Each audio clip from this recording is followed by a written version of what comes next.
Dry dish. Dry dish. Dray dish? Dray dish.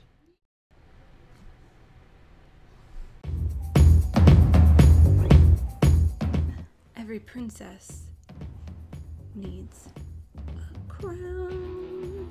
Ta-da! Yeah, I totally went out of my range when I tried to do that. Welcome to my bed. You're actually in my bedroom. My bed is right there, and it's not made, and Nate left his laundry all over it, even though we have a family rule of never not putting away your laundry. But we were behind because we went trail riding.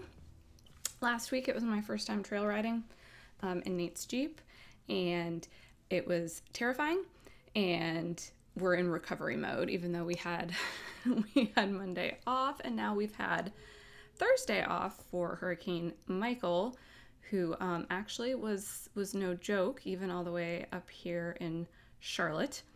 But yes, you're in my bedroom. This is my new office where I put my desk and my microphone and my big computer, and this is where I do some of my work now, especially my editing work. And today I am editing a very special new episode with Lindsay Emory's book, The Royal Runaway.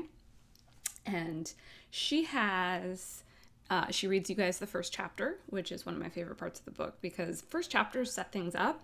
And my kids are screaming because they've been stuck inside all day, and then we had a power outage, and so we played an entire game of Phase 10 sitting on the floor. I don't really remember why I agreed to sit on the floor to do that, considering we have multiple surfaces upon which we could sit.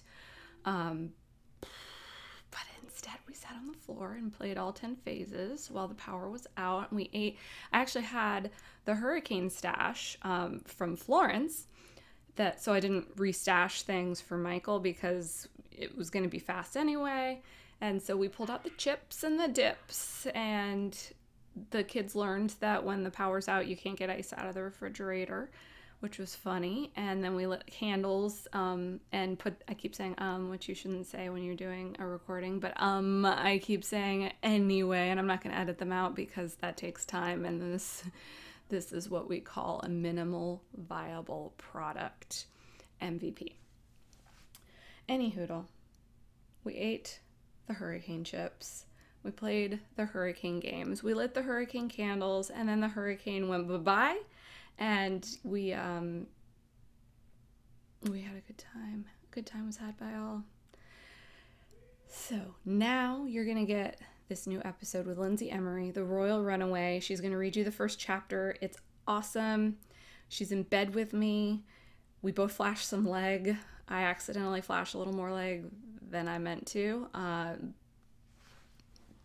you going to do? Welcome to my bed, Lindsay Emory. Thank you. I'm so excited to be here. Today I have Lindsay Emory with me, and she has a very special new book coming out soon called The Royal Runaway. This is the best cover of the year, people. I love it so much. And I have gotten a chance to already read this book, and I can tell you it is one of my favorite books. Of course, Lindsay is also one of my favorite authors. Yeah. She's wearing my crown, yes, which she happens to have the exact same one of, because funny story, I saw how beautiful she was wearing her crown for Royal Wedding Day, and I thought, I need a crown. And a couple weeks later, I'm searching on Amazon, and I have like 20 crowns saved, and I finally decide on one. I order it. I go to a signing event. I post a picture of me and my new crown, and what does Lindsay tell me? It's my crown. I know, you got the same crown as me. She stole my look. It was accidental. You're just so pretty. I want it to be just like you. It's a gorgeous crown. Alexis, you'll have to like do a close-up Instagram story or something on it. It's very detailed. I love it. It looks far more expensive than it was like $18 or something. You know, that's the only problem. You can't take it on and off very easily. Yeah. So I'll just put that right here. With the bookie book. book. That's nice. Yeah. Yeah. So what do we do in bed? We tell stories and we gossip and we talk about the book and Okay. You read it. I know. One of my favorite. I want to know. I don't know. Okay, so I love the hero. Okay. He is a hero. Do you call him the hero? Yes. Okay. He's kind of one of my favorite archetypes. Okay. Yeah, I think so. Yeah. He's a little bit surly and grumpy, and he's got some secrets. I don't think I should tell the secrets because they need to read the book to find those out. Mm-hmm. But they're the kind of secrets that only happen. Well, maybe they don't only happen in books. Maybe they happen in real life. You know, it's funny you should say that because I don't know if I've talked about this yet. So, you know Post Secret? I don't. Oh, okay. So I haven't looked at it in a while, but it was this thing, and like it was back in the early aughts. Oh, excuse me. And in the early aughts, that means the time before the teens. Yes, early 21st century, I know. But this guy set up like a live journal, and he had people mail in secrets on postcards. They were actual mailing pieces of paper.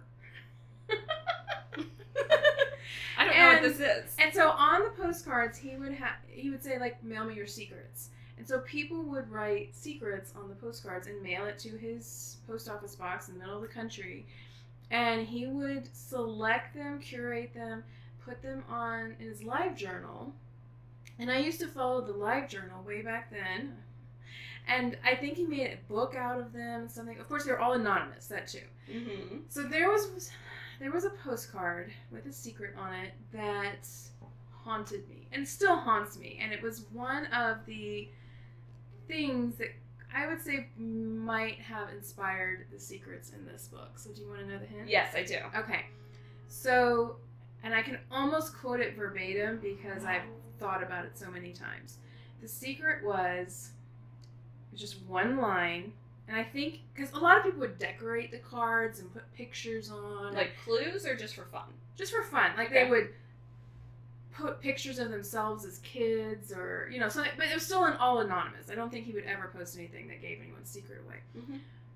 But this postcard said, "My family thinks I died on 9/11."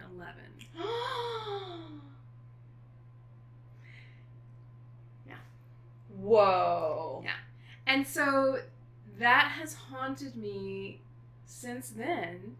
I mean, that's almost been like probably at least 15 years. I know. 14, 15 years that I've seen that. And, you know, it could be someone completely BSing.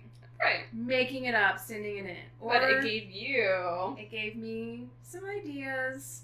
And how could I work that into a story one day? Just the idea that maybe someone that you thought was dead was really alive. It's really good. Mm-hmm. And it tickled all of my... I really love Princess... How do you say her name?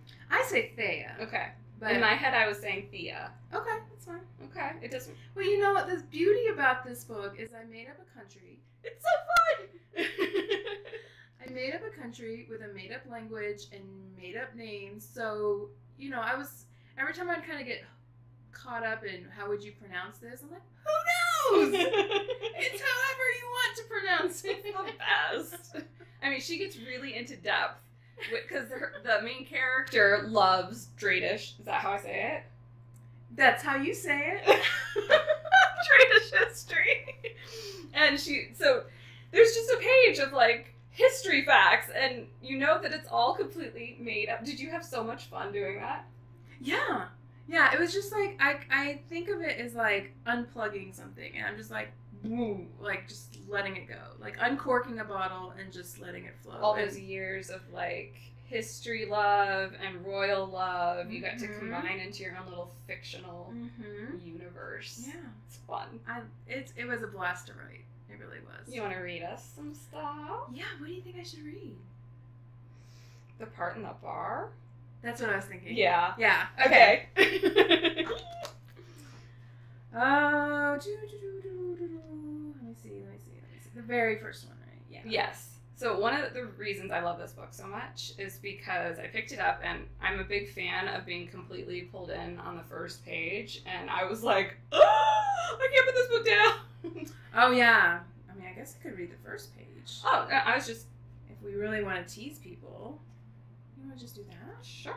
That's like perfect. Oh, yeah, it is, actually. Okay. I forgot it was that short. Yeah. So this is the first page of the book, chapter 1. And I actually wrote these first lines at my kid's soccer game on my phone. As you do. As I do, because I'm just like, yeah. Yeah, I did. Okay. I'm ready. I'm nervous. No, don't be nervous. It's amazing. I love these lines. Do you want me to read them? No, I'm gonna... First, I'm gonna hold the book up. So yes. I'm not. No one's looking at me. No one's looking. Okay. I'll do a I feel like I'm flashing everyone now. Okay. Chapter 1. It was my wedding day. I imagined other brides had similar days. They, too, softly smoothed their white skirts, brushed a piece of lace with their fingertips, and clutched a handkerchief into a crumple. Other women felt like princesses on their wedding day. Me? I really was a princess. I had the tiara, the palace, the framed certificate, and everything. They delayed telling me about my missing groom as long as they could, until it became apparent that the schedule would have to change, that we wouldn't leave for the cathedral in a flotilla of white carriages drawn by horses in matching ostrich feather headdresses.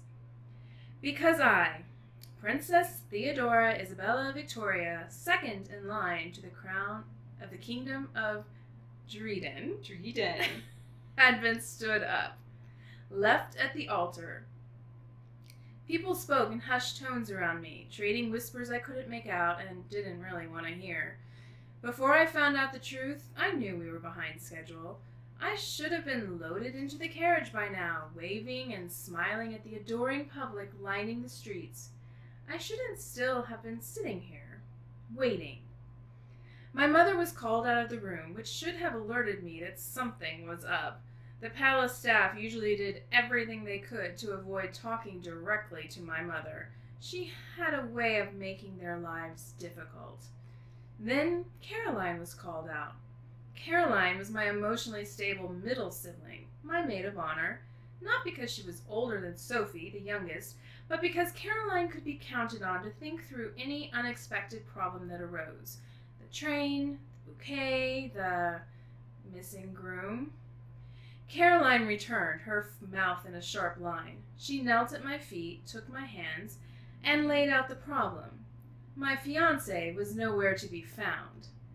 I simply stared at her.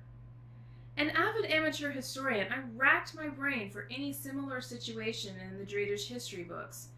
What was the proper protocol for a canceled royal wedding? What does a jilted princess do next? Then the whispers stopped. The atmosphere froze. My grandmother had entered the room. Tall and straight, she held her head as if there was always a crown balanced upon it, the big one with the Jaipur sapphire. She came to me and held out a box of tissues. Something about that gesture undid me. I could be as regal and disciplined as the next royal princess, but my gran was It's okay. But my gran, handing me a tissue, made it real somehow. I had been humiliated in front of my country, in front of the world. 5 minutes passed, and my grandmother lifted my face and blotted my wet cheeks. There will be no more tears shed for him. His name will never be spoken in this house again. It was an order from my queen. My eyes immediately went dry. That's chapter 1. That's chapter 1. Very short. Jilted at the altar. Jilted at the altar. And it just gets better from there. One of my favorite things about the book is that there are lots of twists and turns, and the best thing about those books is you start to have like your theories.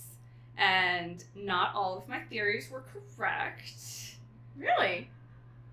Sure. Okay. Yeah. We haven't talked about this at all. Well, I don't want to give stuff away. Okay. I want them. Yeah, you want them to have their own theories. Exactly. So have your theories. The fun part of the book is I loved the boats. Yeah. I love that a lot. Okay. It's kind of a little bit capery Uh-huh. in the feel of it. There's lots of royalness to it, so if you like royal things, you'll love the book. Well, thank you for joining me in bed today, You're Lindsay. welcome. I wish I could be in bed with you all the time. I wish you would stay. We could snuggle. Let's do it. Okay. All right. But they They have to need go. to go. Bye. Bye. Summary time. Here's everything that you need to know. The book is The Royal Runaway. It is by Lindsay Emory. You can find out more about Lindsay at lindsay.emory.com. She has a podcast, a really awesome podcast called Women with Books. I may have been on it. And so have been a ton of other people that you would love. So check her out. And last but not least, the book is available everywhere books are sold. The paperback is gorgeous. The ebook is easy to read. Pick one and enjoy. Thank you, Lindsay. And thank you, all of you, for joining me in my bedroom and in my bed. All right. So, this crown. Ooh, it's so pretty. And this camera won't focus on it, but you can get the gist of it. And then I'll do an Insta story on it. It's got these dragonflies and branches and crystals, and it's just so fun and pretty.